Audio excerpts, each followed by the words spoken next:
All right, so this video is all about the truth and what it's really like to buy a new construction home here in Temecula, California.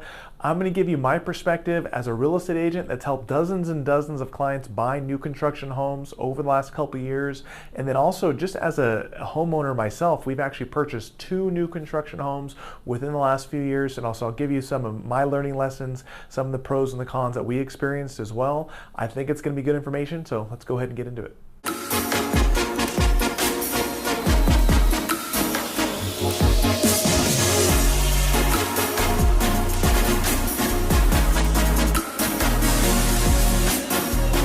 Hey guys, hey again, my name is Justin Short. I'm a realtor and team leader with the Short Real Estate team here at Keller Williams in Temecula, California and Murrieta, California. And this video is all about new construction homes and what it's really like to buy a new build home here in Temecula, California. So I'm going to give you my perspective both as a real estate agent that's helped a lot of clients buy new construction homes, especially over the last few years, and then also just myself as a homeowner, right? And I've actually purchased 2 different new homes here in the city of Temecula over the last 3 years. So I think I can give you some good perspective from someone that's actually been through it as well, and some different things to take a look at and make sure you take into account before you go on that experience yourself. But before we get into all the information, do me a favor. If you are liking real estate videos like this, please hit like, please hit subscribe to the channel. Obviously it helps me. Obviously we're trying to continue to grow it. And then if you guys have any real estate questions, you can feel free to reach out anytime. So you can call, you can text, you can email me. My information is either down below this video in the description or at the end of the video. You're gonna see all my contact info there as well. But you guys can reach out anytime. I have people that reach out all the time, ask questions, ask for some advice, maybe at least point you in the right direction or give you some information about the city here or the local cities. Or if you guys have any specific real estate questions and want some help with your search, of course, myself and my team, we would love to help you out with that and help you through that process. Obviously that's how I earn a living. That's how I pay my bills, and would love for you guys to reach out and be able to help you through that as well. So feel free and give me a call. So but we'll go ahead and get into all the info here. So again, we're talking about new construction homes. I'll start with my experience. So and I had some learning lessons, but I have purchased myself and my family. So it's myself. I'm married, I have 2 young kids. My daughter is 9, my son is 6, right? And we've done this over the last 3 years. We've actually purchased 2 new construction homes. The reason we bought 2, they were both brand new, right? They are both beautiful, very open concepts and all these nice finishes, and probably nicer than any home I ever thought that I would ever live in, right? Very, very pretty. But the first one ended up not being a great fit for myself and my family because honestly, it's one of the things that we're gonna talk about. We kind of made a mistake on what we purchased, and what the idea of the property was in our mind ended up not being what it was on a day-to-day basis, and how it really affected us. So I'll talk a little bit more about that as we get into it. But I guess I'm mentioning all that just to know, I have some perspective on what it's like to actually purchase something here that's new and deal with, the pros and the cons of a new construction home. It's not going to be for everybody. There are some really, really good things and some cool things about new construction, and there's some things that are frustrating. They're expensive, they're hidden costs and things you don't necessarily think about until you actually get down to it. And so just things that, I always talk to my clients about and make sure, you got to really think this through and make sure it's going to be the right decision for you and your family. So we'll start with the good stuff. So the pros, most everybody that I talk to, that's a client or a potential client, loves the idea of buying a new construction home, right? Buying a new home it's really enticing, right? Because no one has ever lived in it. A lot of times you get to pick out almost all of the features, right? So like the cosmetics, so cabinet color, cabinet style, countertop color, counter style and material, right?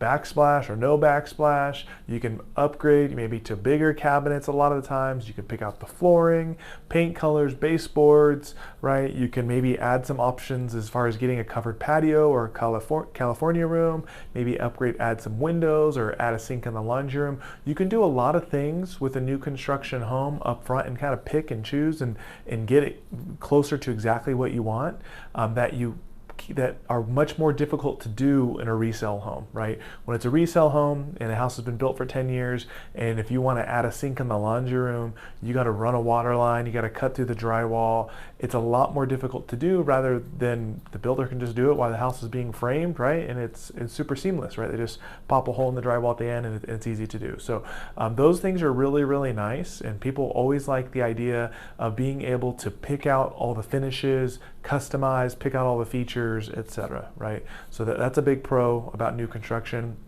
Also, just the fact that it's brand new and no one has ever lived there, right? That's always it's always going to be a positive, right? You don't have to worry about who was here before. Some people, maybe someone passed away in the house, 10 years ago, and you don't. Some people, different maybe religions or beliefs or whatever, don't feel comfortable with that. Maybe somebody lived there and tried to be a handyman themselves, but they really sucked at all these different around the house projects, right? And so they screwed up a lot of these little projects, and the fan is hung wrong, and they replaced a window, but they did a crummy job, right? You don't have to worry about any of that with the new construction, because it's all brand new. No one's ever lived there. No one's ever messed with it. No one's ever painted the walls, right? And you get a warranty with the new construction homes as well. So once you move in, most builders are typically going to give at least a 1-year warranty that's going to cover pretty much everything, so besides your own wear and tear. But if you move in and the plumbing stops working, or the dishwasher busts, or the stove stops, or the AC unit breaks, anything like that, the builder's usually going to have a warranty that's going to kick in and be able to fix those items, and they'll send someone out the next day to take care of those things. So that's a big plus as well. And typically there's some type of like a 5-year and a 10-year warranty that covers different parts and components as well. But those are benefits to having new construction, and so it's always going to be a nice thing. On the con side, kind of the flip side, maybe this is probably where I can have more useful info for you guys, but there's a lot of things to be careful of. It's not as easy as people necessarily think, and there's a lot of hidden costs that are involved buying a new home as well. So one con, this is something that people don't always necessarily consider. When you buy a new construction home, you really have to think about the timeline and make sure that buying that new home is going to fit into the timeline that you and your family are on, right? Because right now, the way it works is when a builder, you have this big, massive builders, right? They're KB Homes or Lennar Homes or Woodside Homes or whoever the builder is, right? They're building, let's say they're building 1,000 different homes here in the subdivision, right? Well, they're going to release a section or a phase of those homes at each time. They may release 3, 5, 7, 10 of them at once, right?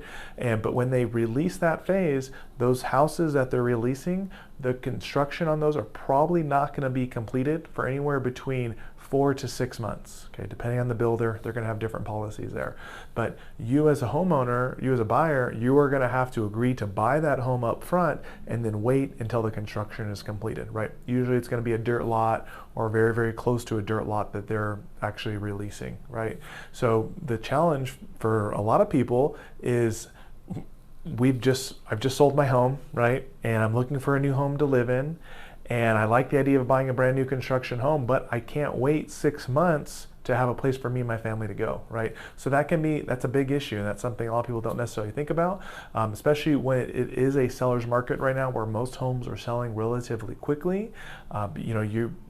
When those lots are released, for the most part, they're getting snapped up. They're finding buyers for them very, very, very quickly, right away, within a week, within 2 weeks. And so that there's not going to be much, there's going to be a long time between the time you agree to buy the home till the time that home is ready. So people have many different solutions. The most ideal situation for you is that you are able to buy that home without needing to sell another home, to sell a home that you're currently in, right? So that could mean you are going to keep your home and rent it out, and you can qualify for the next mortgage without selling this home. That's ideal, right? Because then if it takes 6 months, it's not a big deal. You just continue to live in your old home till the new one's ready. It's easy, right?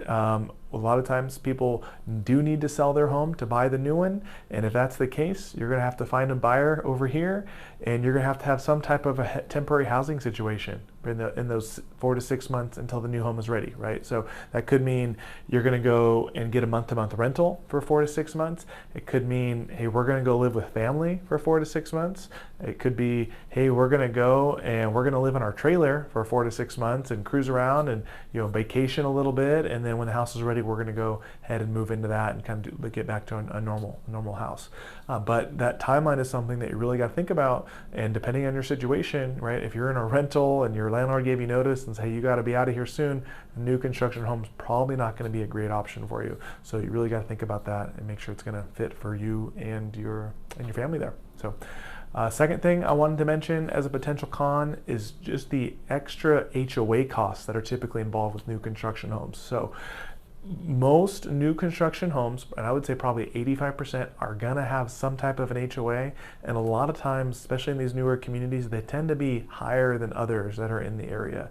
So it could be in this Temecula area, the HOA could be anywhere from $100 to $250 a month, right? So where a lot of people, they don't necessarily want to pay that or are able to pay that each month. So you got to look at that and think about that extra cost on what that HOA is going to cost you on a monthly basis. You are going to get some benefits from that, right? Typically there's some amenities, community pools, community spas, clubhouses, that type of stuff, but you got to think about that cost and make sure it's going to be affordable for you. Number three is, it's definitely another one that's going to be a hidden cost. It's going to be the higher taxes and special assessments that the new construction homes tend to have. So I've talked about this in a lot of my other videos, but most new construction communities, especially these master plan communities with these big builders, tend to have higher taxes. And what those are also called their special assessments.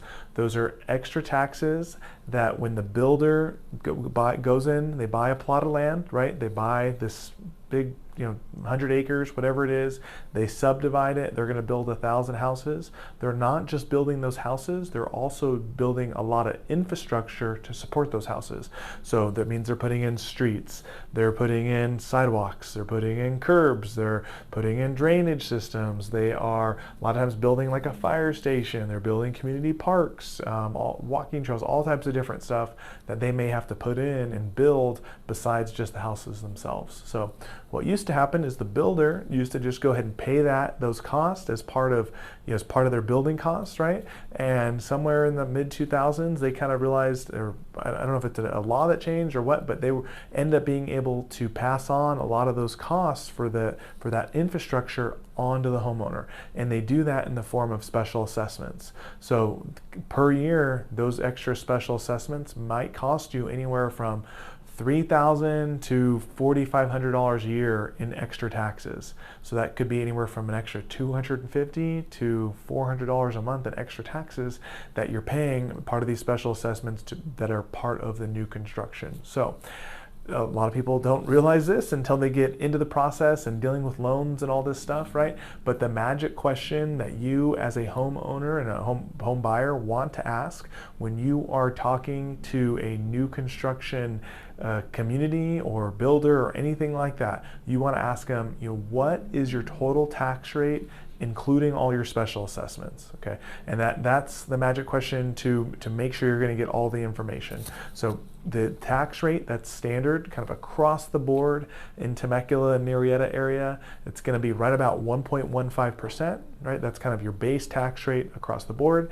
But from there, different neighborhoods are going to have those different special assessments. So then the builder should be able to tell you what that tax rate is with all those special assessments. So your tax rate may be 1.4%, might be 1.5, might be 1.8, it might be 2%, right? But you want to know what that tax rate is, because that's going to be able to tell you what your monthly cost is and how much more in taxes you are actually going to be paying. So that's a big one. You want to pay attention to property taxes out here, especially in the Temecula Murrieta area.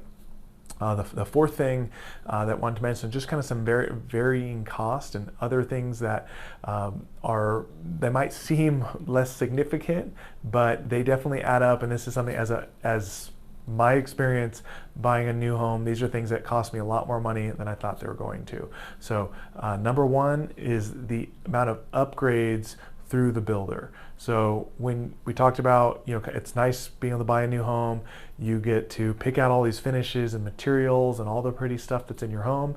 A lot of times you get to go down to like a design center and you sit there in this big office and there's 5 different sinks to choose from and 4 different toilets and 25 different countertops and different colors and shapes and all these different things, right? So it's nice to be able to pick all that out, but all those things cost money, and they probably cost a lot more than you think. So typically what I recommend to people is when you are buying a new construction home and you are going to go down to the builder and go to their design center and pick out all these fancy things, you want to keep your purchases at the design center to as little as possible, as few as possible.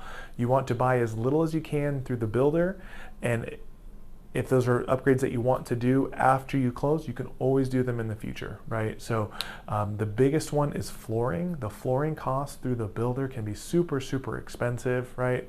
For example, my specific house, when we were going down to the design center, we picked out some nice flooring that we liked.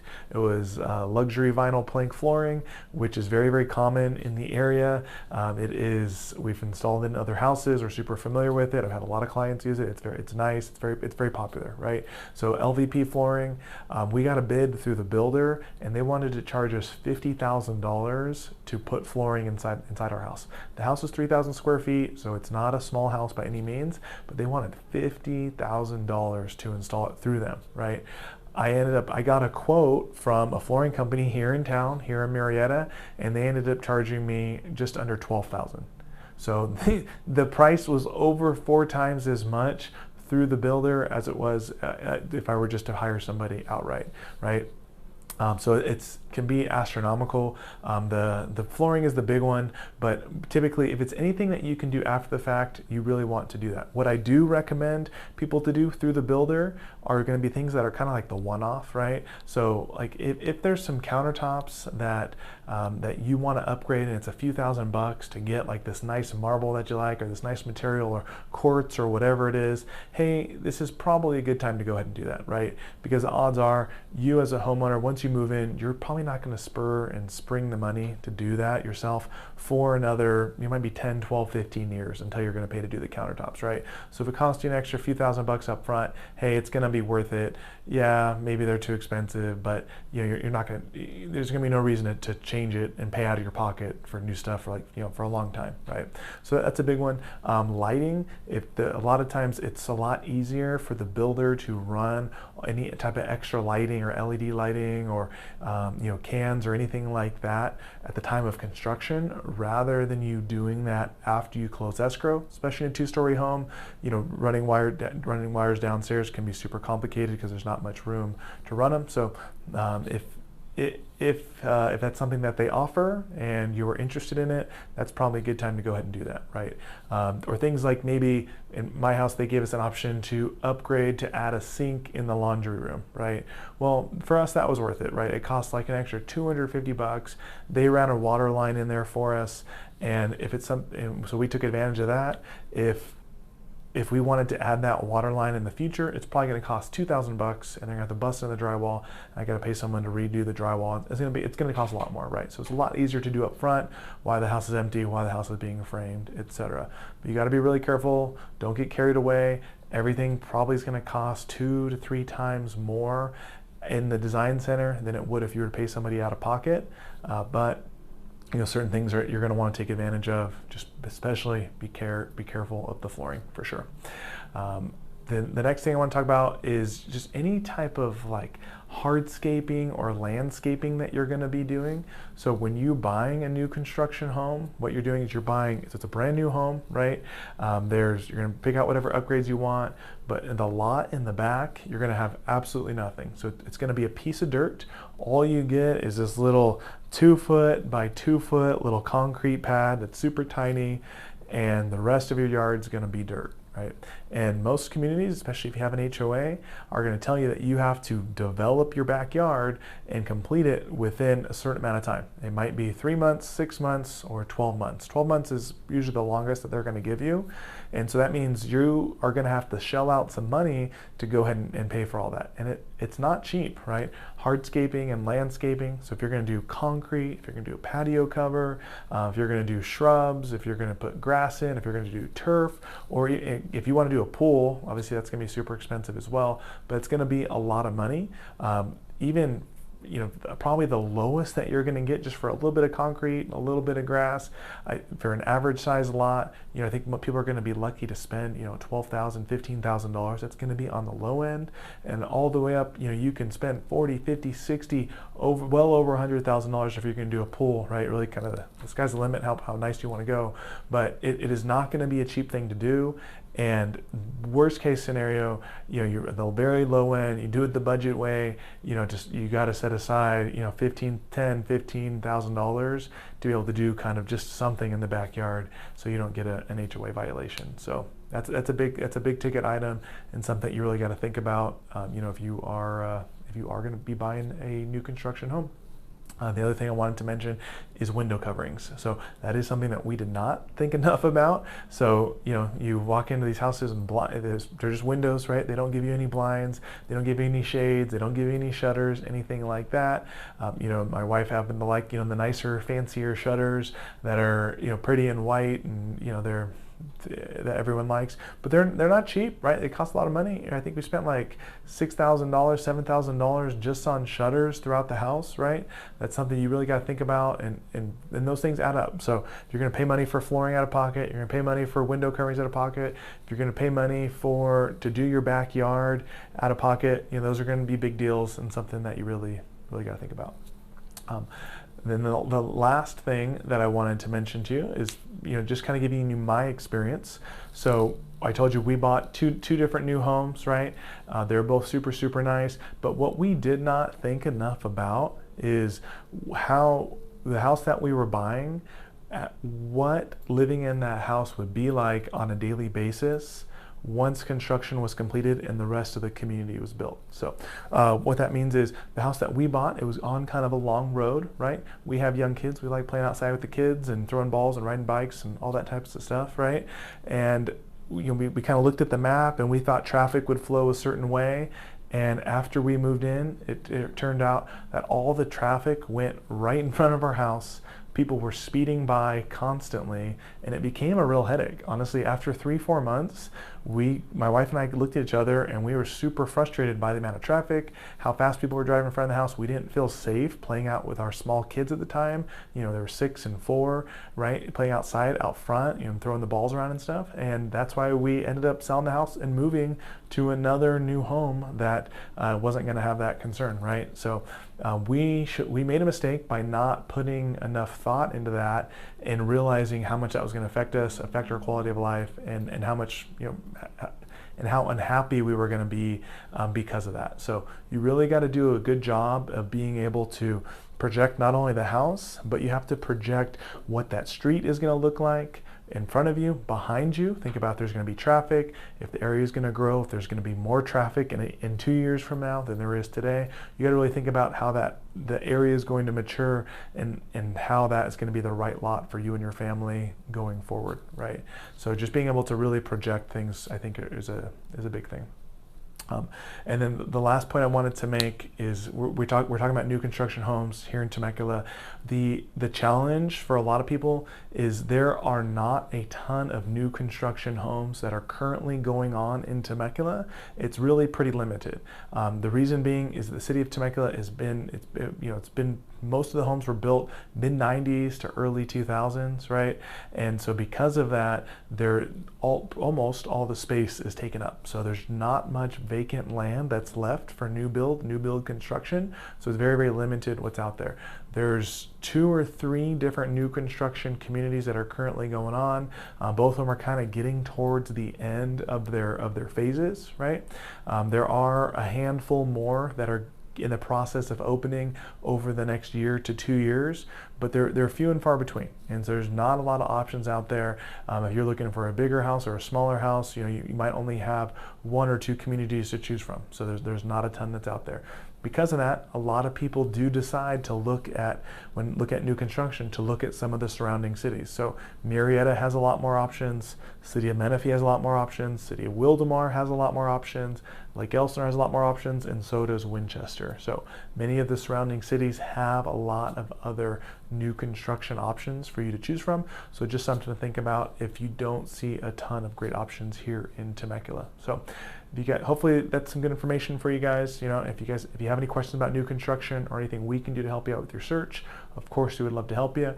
It is super important for you to know, and I've mentioned this in my other videos, but if you do want to buy a new construction home, myself, if you want us to help you, to be your agent, or any other agent that you want to use, they must be with you on your first visit to that community. So if you wanted me to help you with your purchase, or someone on my team or another agent, and if you did not contact us to set up an appointment for that first visit, if you go in, if you meet with the new home sales rep, and you want us to come back with you on your second visit, they will not work with us. They will not let us represent you in the transaction. So if that's important to you, of course, I would love to help you, or someone on my team would love to help you, of course. But if you want us to do that, you're going to need to make an appointment with us. We're going to need to meet you and to be able to register you and go and help you through that process. So hopefully some good information. You guys can feel free to reach out. You can call, you can text, you can email. Please hit like, please hit subscribe, and hopefully talk to you soon. Thanks.